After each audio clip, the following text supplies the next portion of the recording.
Great seeing everybody here.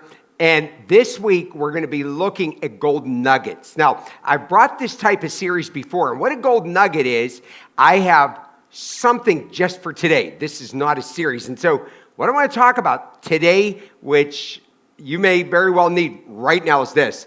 You have to start where you are. Now, there's some of you right now, you have this big goal. Maybe you're trying to lose weight. Maybe you're trying to fix a relationship. Or maybe, you've really messed up with your relationship with God and you fell into sin. And you're like, oh, here I go again. Listen, you've got to start right here, right now where you're at. Now, I want to read here Psalms 137, verse 1 and 2. It says, by the waters of Babylon. Now, remember, these are the Jews. They've been taken to Babylon.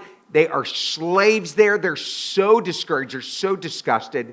And they said, we sat down and we wept when we remembered Zion. On the willows there, we hung up our harps. That's not spelled right, but harps. So they would play these harps. It was an actual instrument that they played. And over there, the Babylonians made them entertain them.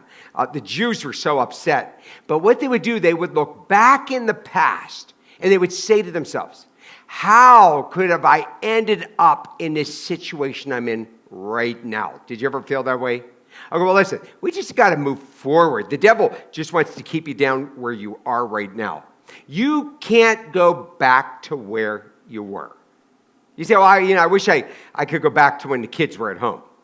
Or they go, I wish I could have treated my mom and dad better before, God took them home to heaven. Or I wish I didn't mess up so bad at that job. Listen, you can't go back. You can't go back. We have to start right here. Everyone who has arrived has to begin where they were. Okay, so you'll look at somebody and you'll see, wow, look what they did. Look at the success they had.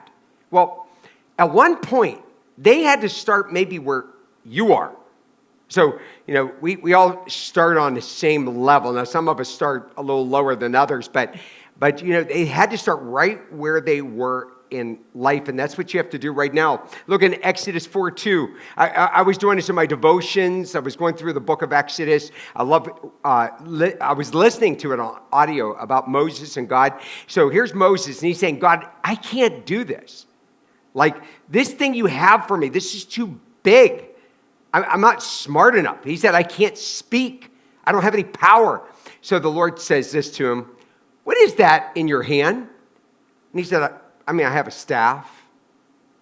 Okay, you know how the story goes. God said, throw the staff down. And all of a sudden, the staff turned into a serpent and just scared him to death. Okay, what the Lord was trying to tell him is, I can take the little that you have and I can make something great out of it.